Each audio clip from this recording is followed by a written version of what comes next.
तो स्वागत है आप सबों का हमारे एजुकेशन की स्नेह दुनिया राजन आप बिलीव में। मैं आज के इस वीडियो को शुरू करने से पहले आप लोगों से कुछ बताना चाहता हूँ, कुछ शेयर करना चाहता हूँ। अब बात यह है कि हम लोग जानते हैं कि एमटीएस की परीक्षा आने वाले कुछ महीनों में ले ली जाएगी, क्योंकि इसके फॉर्म्स को अभी भरे जा रहे हैं। तो हमें इसके लिए अभी से तैयार रहना जरूरी है, और यही कारण है कि मैं अपने इस यूट्यूब के चैनल पे एमटीएस के प्रीवियस ईयर के जीएस के प्रश्न को डिस्कस करने जा रहा हूँ। और मैं आपको बता दूं कि इस वीडियो और आने वाले वीडियो में जो पॉइंट्स को मैं डिस्कस करूँगा, उससे आप हर एक पॉइंट से कुछ ना कुछ सीखेंगे, जो कि आने वाले हर एक कॉम्पिटिटिव एग्जाम्स के लिए इम्पॉर्टेंट होगा। तो चलिए शुरू करते हैं इस वीडियो को। और आज का ये जो वीडियो होगा वो एमटीएस में पूछे गए क्वेश्चन है, और जो ये जो प्रश्न पूछा गया था 2019 का प्रश्न है। मैं हर एक शिफ्ट के प्रश्न को डिस्कस करूंगा, खासकर जीएस के। बस यही बात थी। चलिए अब शुरू करते हैं। क्वेश्चन नंबर 1, सिल्वर फाइबर क्रांति किससे संबंधित है? तो आपको बता दूं कि ये जो क्वेश्चन है वो क्रांति से संबंधित है। ठीक है, यहाँ 4 ऑप्शन है: चमड़ा, तेल बीज, जूट और कपास। तो मैं आपको बता दूं कि सिल्वर फाइबर क्रांति जो है वो कपास से संबंधित है। तो क्वेश्चन नंबर 1 का ऑप्शन डी सही है। देखिए एमटीएस में क्या है कि अभी इस वर्ष यानी कि 2021-19 का प्रश्न है, तो उस समय सिल्वर फाइबर क्रांति से संबंधित, मतलब सिल्वर फाइबर क्रांति के बारे में पूछा। लेकिन हम लोग जानते हैं कि उत्पादन से संबंधित विविध क्रांतियां हुई हैं, और उससे भी अब प्रश्न को चेंज करके पूछ सकता है। तो मैंने कुछ पॉइंट्स आप लोगों के लिए तैयार कर रखा है, उसे डिस्कस करना चाहता हूँ।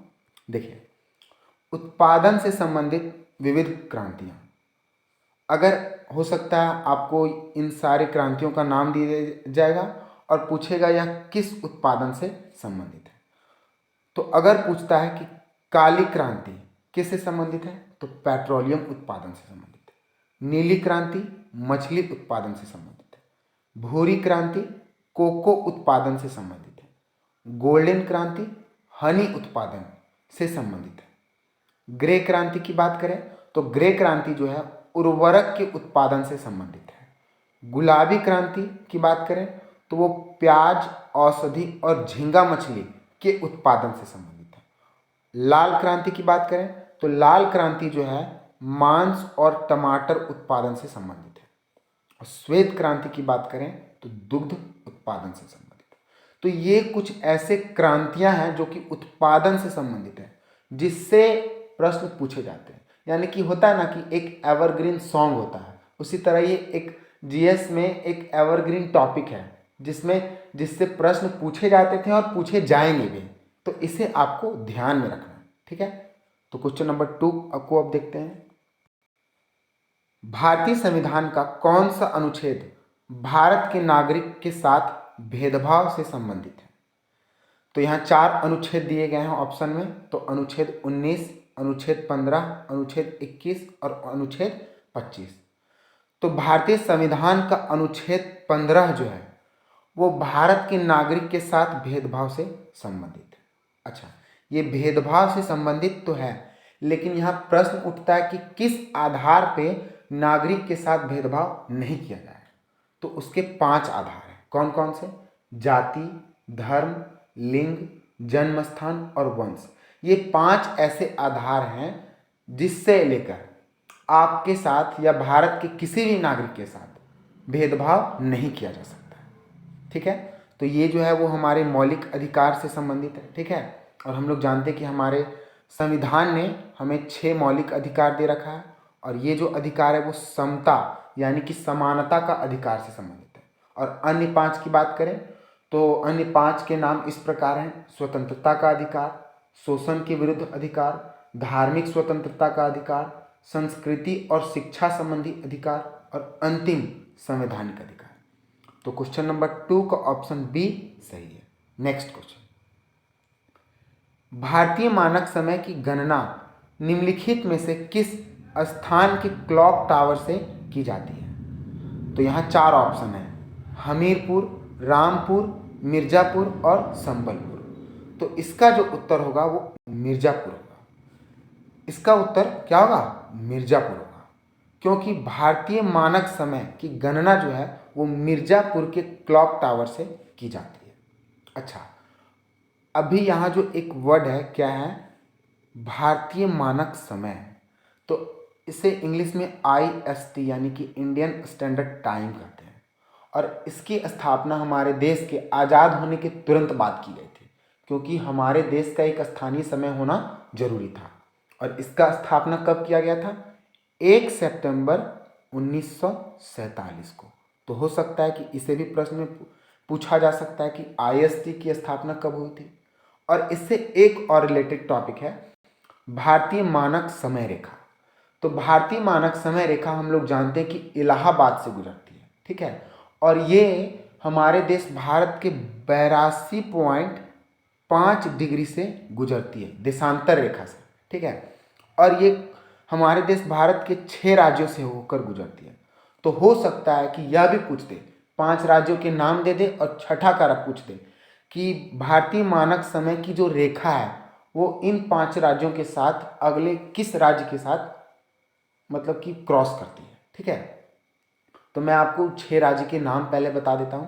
पहला उत्तर प्रदेश, जहाँ पे ये टावर है मिर्ज़ापुर। दूसरा मध्य प्रदेश, तीसरा आंध्र प्रदेश, चौथा छत्तीसगढ़ और पांचवा उड़ीसा। सॉरी, वहाँ 5 ही ऐसे राज्य हैं जो जिससे कि ये रेखा पास करती है। तो इसे आपको याद रखना होगा, ठीक है। प्रश्न को किसी भी तरह से घुमाकर पूछा जा सकता है एग्जाम्स में, क्योंकि अभी कंपटीशन जो है बहुत टफ हो गया है, और एग्जामिनर्स जो होते हैं वो क्वेश्चन के पूछने को तरीके में बदलाव ला रहे हैं। तो हो सकता है कि क्वेश्चन किसी भी तरीका से पूछ देता है, ठीक है। चलिए नेक्स्ट क्वेश्चन।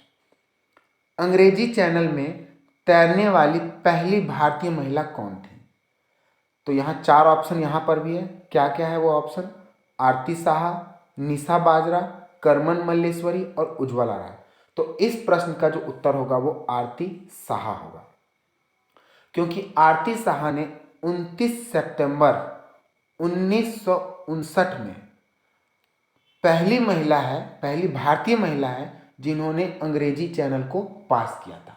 मैं आपको बता दूं कि अंग्रेजी चैनल एक रिवर है, मतलब कि समुद्र पानी से भरा हुआ चैनल है, रास्ता है, जिसे इन्होंने पास किया था, और वो कुल 34 किलोमीटर है जिसे इन्होंने पास किया था। वो 2 देशों के बीच में है। अंग्रेजी चैनल जो है वो 2 देशों के बीच में, इंग्लैंड और फ्रांस, ठीक है। अच्छा, अगर आरती साहा की बात की जाए तो इससे संबंधित एक और प्रश्न पूछ सकता है। वो क्या है कि आरती साहा जो है वो हमारे देश भारत की पहली महिला खिलाड़ी है जिन्हें पद्मश्री से सम्मानित किया गया था, ठीक है। और इन्हें जो है पहली बार पद्मश्री 1960 में सम्मानित किया गया था। तो इसे आपको याद रखना है। Next question, question number 5। 2007 में यूटीआई बैंक का नाम बदलकर क्या रख दिया गया है? तो यहाँ 4 ऑप्शन है, HDFC bank, IDBI bank, axis bank और ICICI।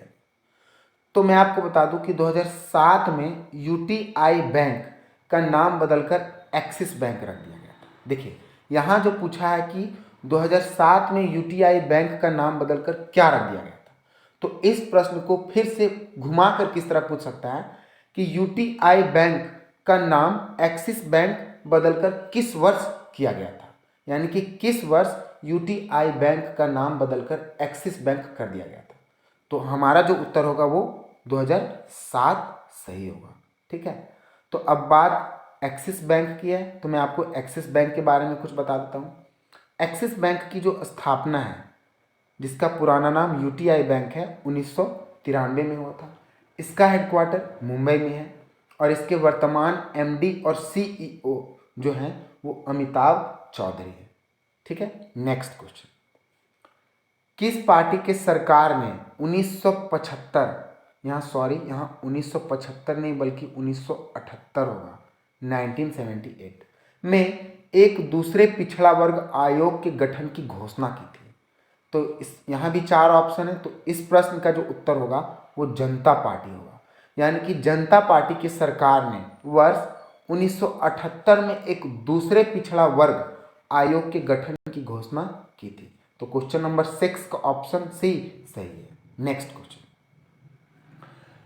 बिकमिंग, यहाँ पे बिकमिंग होगा, यहाँ भी स्पेलिंग मिस्टेक है, यहाँ पे बिकमिंग होगा, ठीक है। बिकमिंग के लेखक कौन है? यहाँ भी 4 ऑप्शन है, तो इसका जो उत्तर होगा वो मिशेल ओबामा होगा। यानी कि बिकमिंग एक पुस्तक है जिसकी रचना मिशेल ओबामा के द्वारा की गई थी और इन्होंने इस पुस्तक को लॉन्च 2018 में किया था। तो ये भी पूछ सकता है एग्जाम्स में, क्या पूछा जाएगा किसी को कुछ पता नहीं है, ठीक है। तो हम लोग केवल इमेजिन कर सकते हैं और केवल पढ़ सकते हैं, ठीक है। मेहनत करेंगे, सफलता जरूर मिलेगी, ठीक। अब देखिए, यहाँ पे कुछ अन्य राइटर्स के भी नाम हैं जो कि हमारे जिनसे रिलेटेड हमारे एग्जाम्स में प्रश्न पूछे जाते हैं। पहली बात झुम्पा लाहिरी की करें, तो झुम्पा लाहिरी के द्वारा कुछ इम्पॉर्टेंट पुस्तक को लिखा गया है। पहला बात करें तो इंटरप्रीटर ऑफ मेलोडीज, इनका एक बहुत ही ज़्यादा प्रसिद्ध पुस्तक है, ये हो सकता है एग्जाम्स में पूछा जाए।